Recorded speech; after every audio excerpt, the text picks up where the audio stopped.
show, everyone. We're having a blast here today already before the show has even started. Look at all that wonderful stuff. All right, I have with me right now Michael Van Vleck. He has been on my show many, many, many times. You can't hear a thing? We need this. Okay, everything's okay.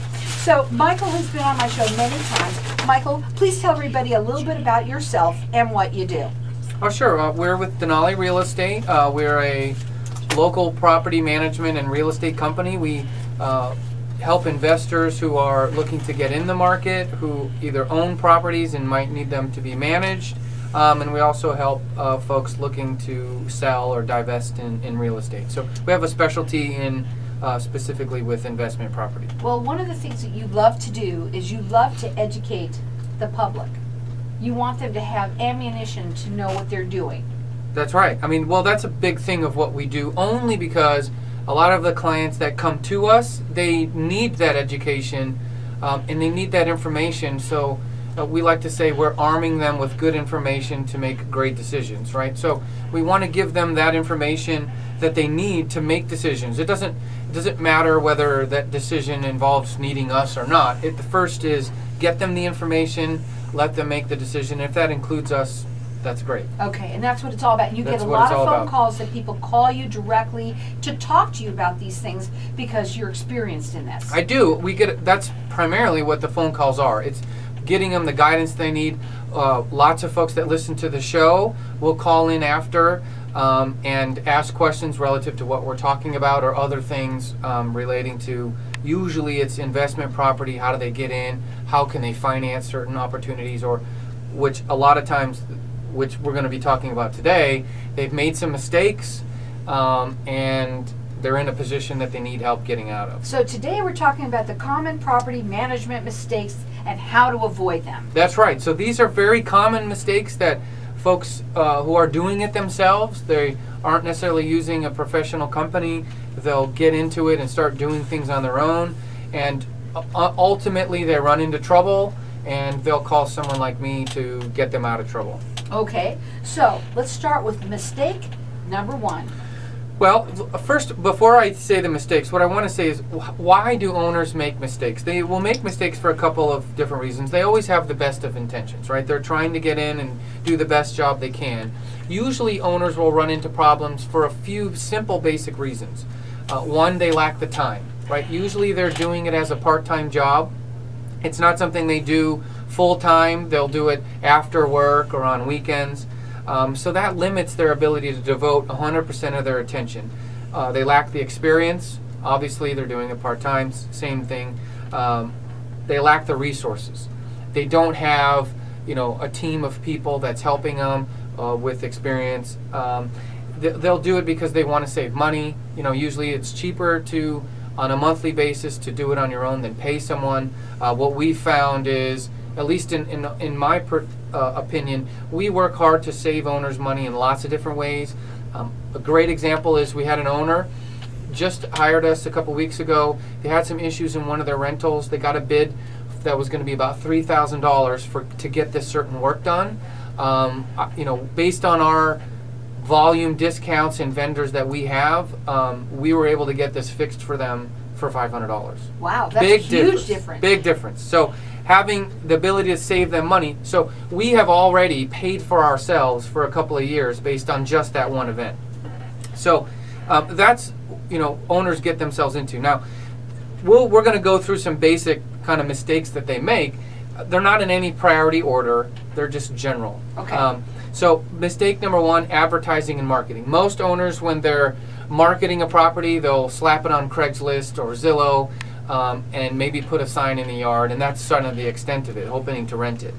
In our case, for example, when we post a rental on the internet, we post it on some 50 or 60 websites. So far greater depth in terms of the marketing. Because we manage hundreds of properties, we have a huge referral network of current and former tenants that refer tons of people into us. And also we have access to the MLS, which is 30,000 plus real estate agents. So when an owner's trying to do it on their own, they get a very limited access to the true rental market. And in our case, we have huge, great depth. So number one mistake, trying to do that marketing on your own and thinking that you're going to get the exposure that you need.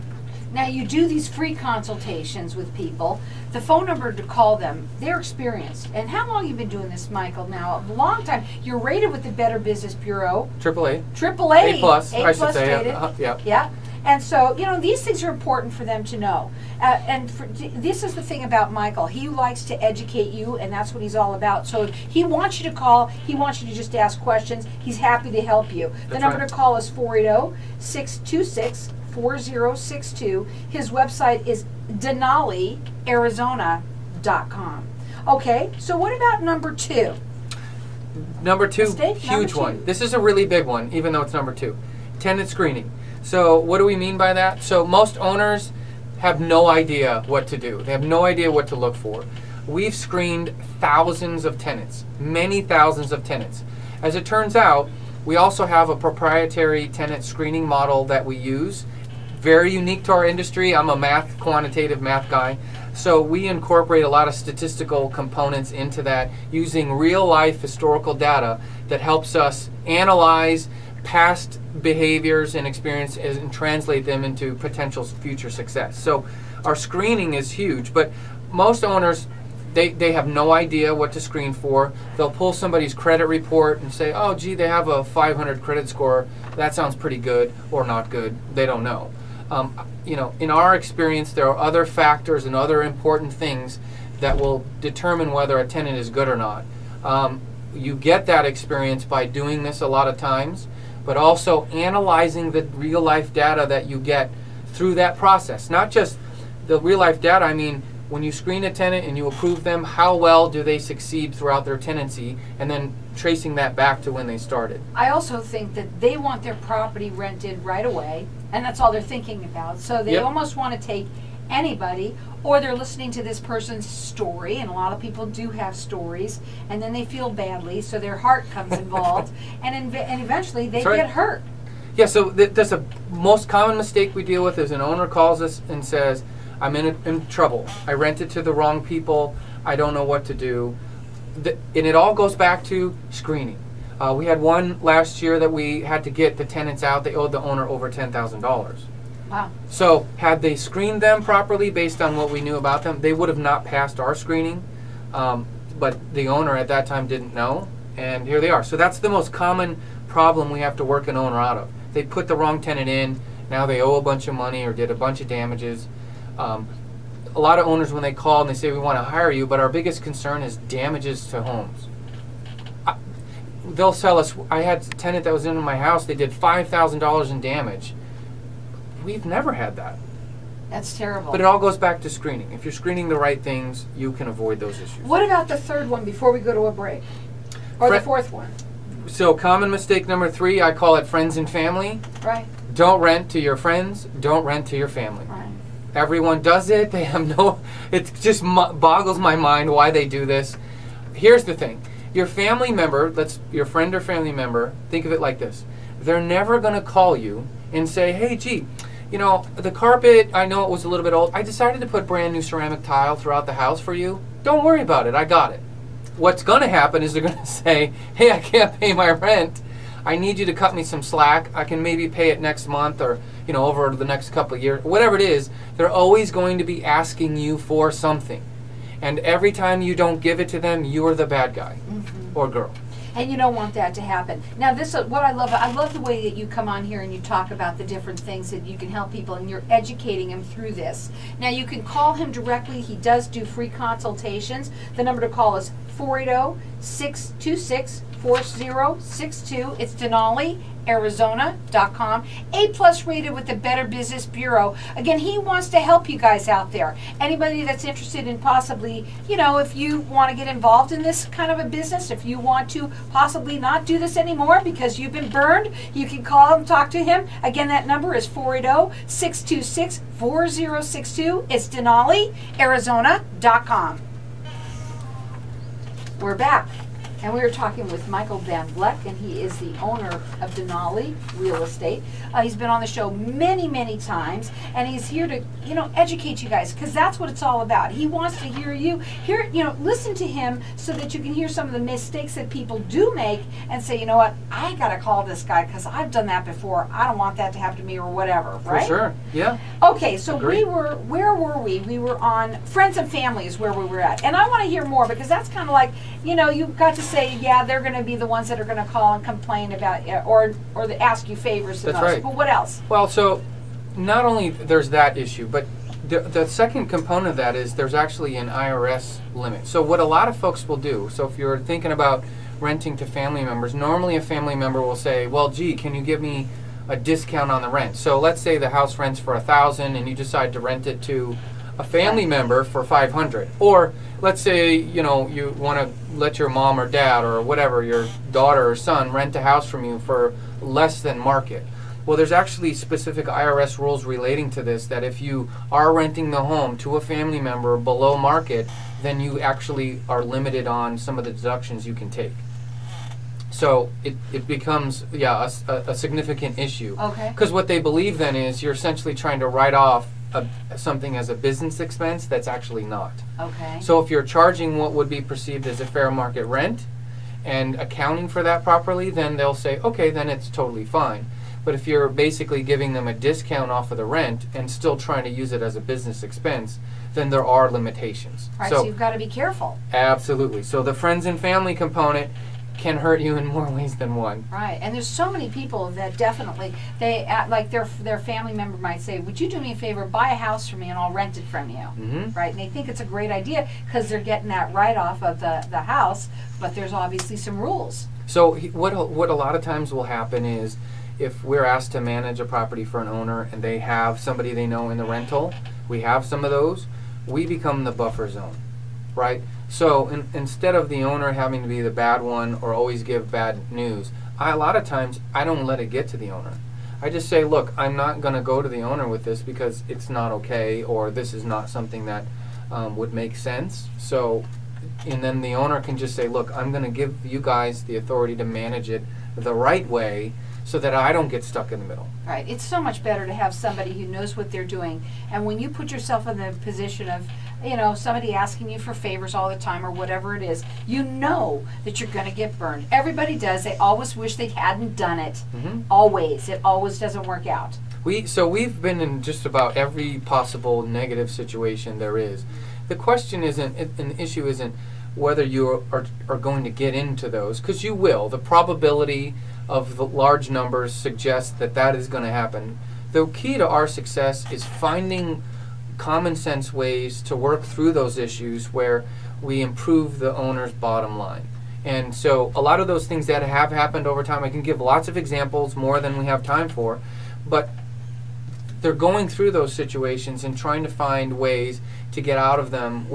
They happen to us all the time, but that's a really key to success as well. And when you're an owner, you don't have the experience of doing that. A lot of times owners call with their problems and we say, hey, how about these ideas? And they're like, oh my gosh, I never even thought of those things. And clearly at that point, that's when they realize they're in over their head. They do free consultations. They want you to call with your questions. Their number is 480-626-4062. The website is DenaliArizona.com. Okay, mistake number 5.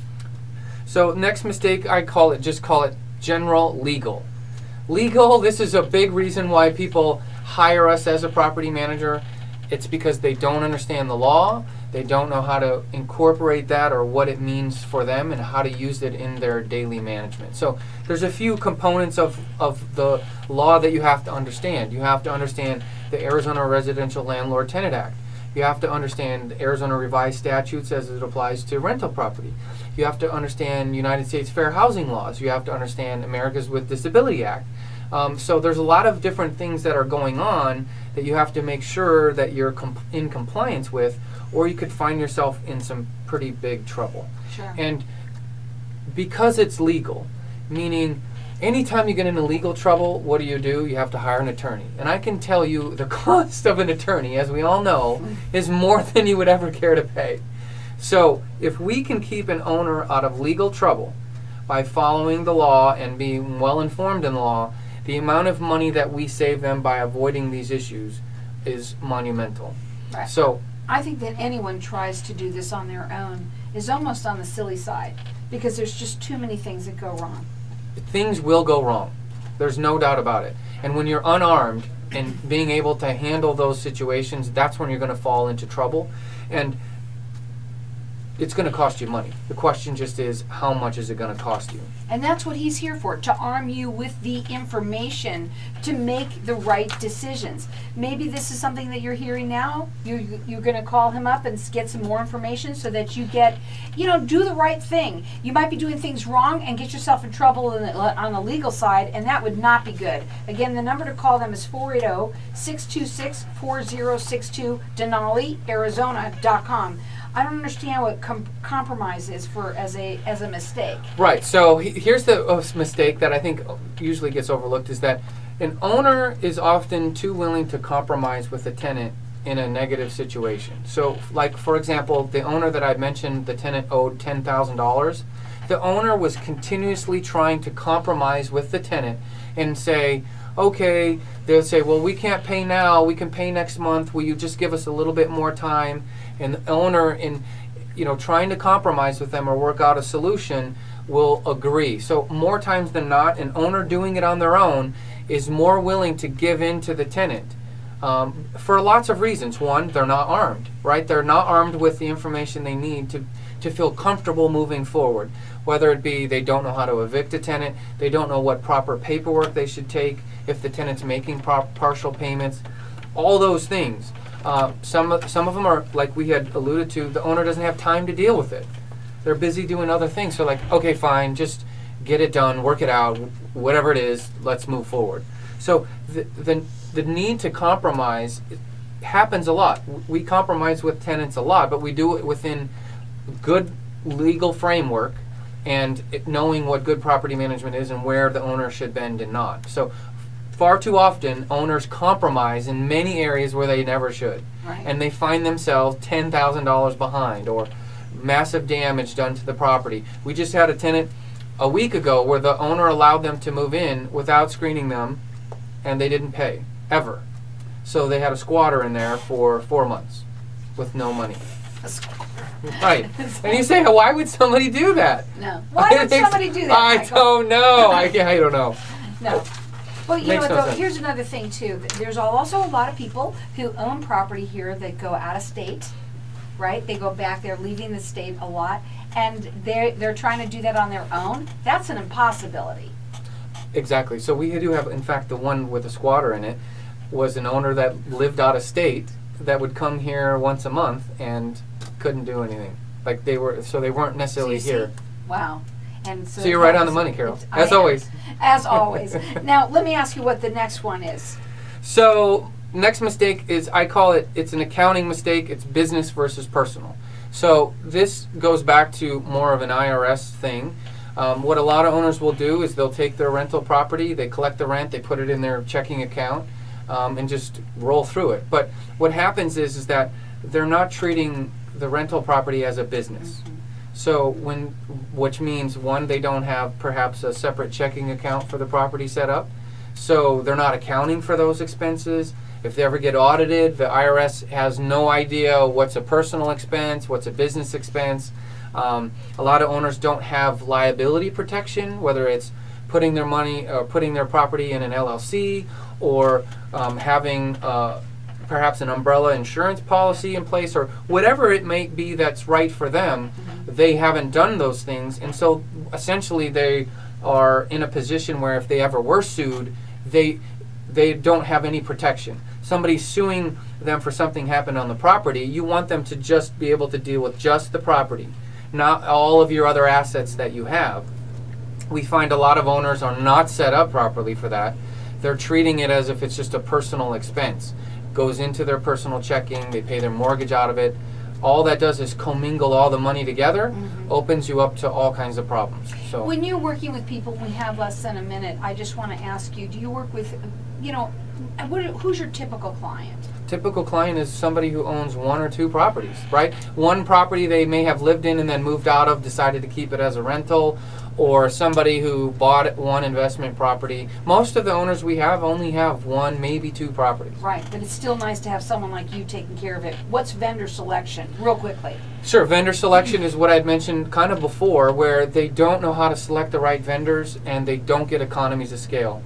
So in our case, we can get them cheaper maintenance instead of the one owner that had 3,000, instead it's 500. I'll tell you something, this is something you don't want to do by yourself, and Michael's here to educate you. He wants you to call him. That's what he wants to just ask questions away. That's all he wants you to do, and he'll show you how he can help you save money instead of wasting your money. Again, that number to call him, it's 480-626-4062. It's Denali, Arizona.com, A+ rated with the Better Business Bureau.